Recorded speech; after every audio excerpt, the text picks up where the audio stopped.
Hey guys, I'm coreross and welcome back to the Mythbusting series for Rainbow Six Siege. Today we are looking at Blood Orchid. In this episode we are specifically focusing on the operator Lesion. He is best known for his cargo shorts and his goo mines, which can go invisible. So there's a lot of myths to cover with this guy, so we're going to be busting a lot of myths in this episode, and I'm also going to throw in some facts as well. Anyway guys, enjoy.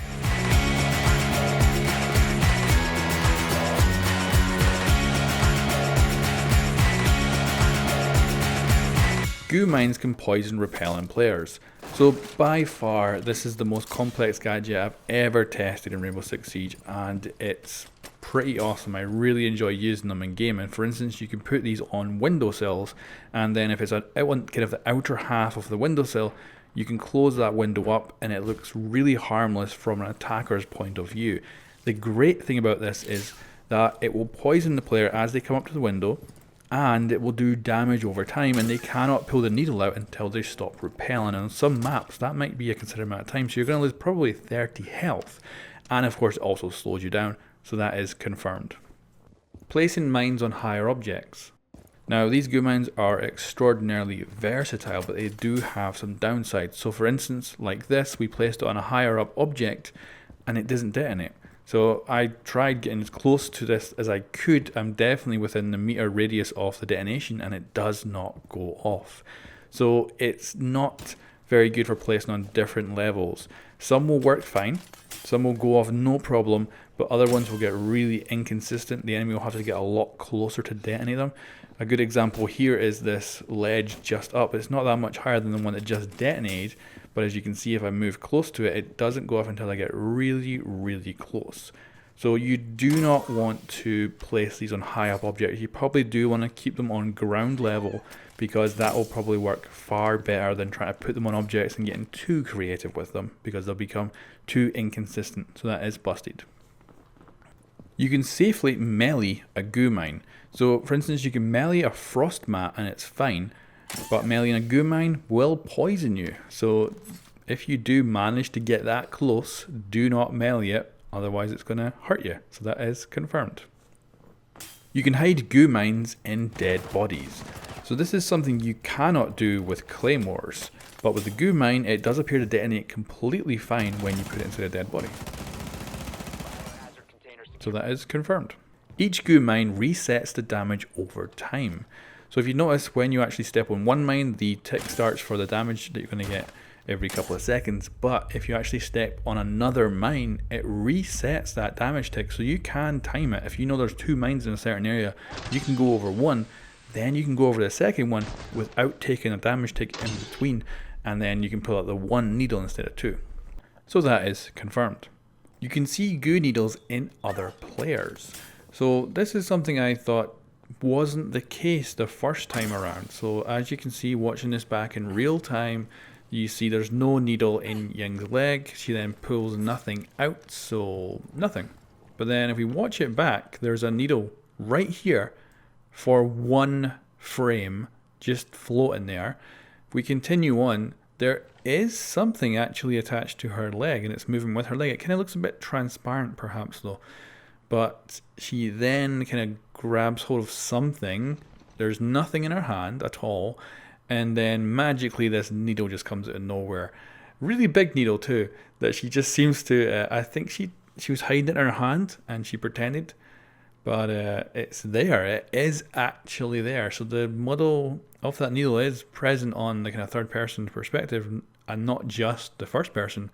Although it's pretty much impossible to see it unless you're playing it back really slowly in freezing frames. But it is there, so that is confirmed. Frost and Lesion are a lethal combination. Now this is definitely the case, so it has to be set up perfectly. And I'm going to tell you exactly how to do this. But you can set up a Frost and Lesion combo that will insta-kill a player. Now you have to have it perfect. You've got the Frost mat and that has to go off first. Then the Lesion mine has to go off second. The way to get this done every single time consistently is to place your mine 1 meter away from the mat. So that when the leg of the opponent actually comes out from that mat, when they get captured by it, that will actually detonate the Lesion mine and that will actually kill the enemy player. So that is confirmed. IQ can see Lesion throwing his mines. So Legion's mines are visible to IQ, but they're also visible while he actually throws them. So if you're a very vigilant IQ, you might actually see one of these mines getting thrown by Lesion, and that means you might be able to localize his position and shoot him through a wall perhaps. Now he does have 7 mines in total throughout the game, so it's actually very possible that you might indeed see him throwing his mines. So that is confirmed. Goo mines down first time, then kill second time. So the goo mines are capable of doing enough damage to actually put you in the down but not out state. However, the second time that happens, they will kill you.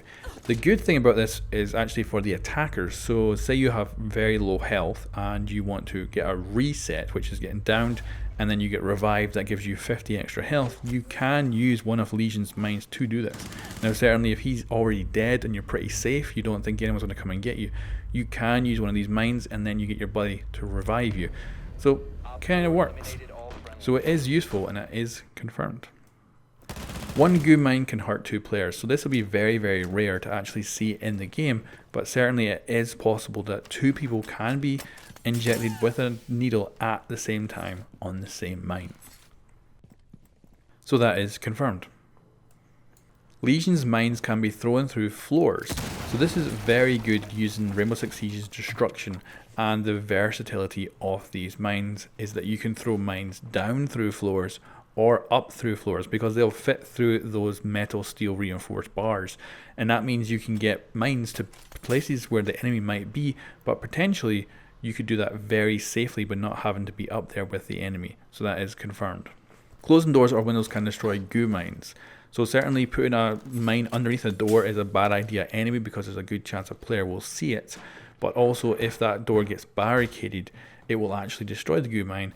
And as well, if you get it too close to the window will also destroy it if it's being barricaded as well. So that is confirmed. Goo mines can be placed between wall layers. So this would be an interesting tactic to put it in, say, an impact grenade hole and use it as a trap for someone vaulting in. However, it doesn't quite work. The mine just doesn't have quite enough room to deploy. You also can put it underneath the floor as well, but sometimes it won't deploy, so I don't recommend doing that. So that unfortunately is busted. Goo mines hurt the hostage. So this is actually very similar to how Bandit's battery used to affect the hostage. It used to actually damage the hostage, which meant enemies could actually pick up the hostage, put them in barbed wire, and have the defending team kill the hostage. So this is kind of similar, and I wonder if it's a bug or if it's deliberate. It may be just so you don't cluster too many of these around the hostage. For now, that is confirmed. You can block claymore lasers with goo mines. So this is not very practical at all, and it took us a really long time to get this to even work. So it's not a good idea, but it does work, so it is confirmed. Shields block goo mines line of sight. So this is actually quite interesting. We know that Ella's gadget does detonate based on line of sight with an enemy, and it turns out also that goo mines as well, and shields do block that line of sight. They're kind of inconsistent to use it practically in the game, and certainly in the first person perspective your view is not good enough to judge how far away your shield is from the mine. But you can see here it's not detonating, and it will only detonate once he turns around and actually reveals some of his character model. Then the mine actually goes off. Now I don't know if this is like a smart design to make sure that it detonates and actually goes onto the leg of the opponent rather than maybe detonating and actually being useless on the shields. That might actually be quite a cool buff in the future if shield operators could safely detonate these mines without actually getting a needle in their leg. And as you can see as well, it's kind of inconsistent to like actually throw these behind the shield operator too, because they can get caught in geometry if that person's actually standing there. But you can see here, this is a great example of how close you can actually get to these mines without them detonating. But certainly the shield does seem to stop it. But it is like super hard to do from the first person perspective, so it's not practical. But certainly having a shield out does help you kind of not get a mine detonating in front of you, which is maybe good, so that is confirmed. Goo mines can be destroyed by Thatcher's EMP. So certainly the EMP can destroy the goo mines. Now this means that it might be worth holding on to your first couple of mines that you get during the preparation phase and actually throwing them out after Thatcher's already lit off maybe 1 or 2 of his EMP grenades on certain parts of the objective, then you actually put your goo mines. But it's up to you. Anyway, that is confirmed. Goo mines can be destroyed by Twitch's drone. Now, it is hard for Twitch to see these mines, but she certainly can kill them if she sees them, so keep them away from drone holes. That is confirmed. Now let's talk about Legion's hitbox.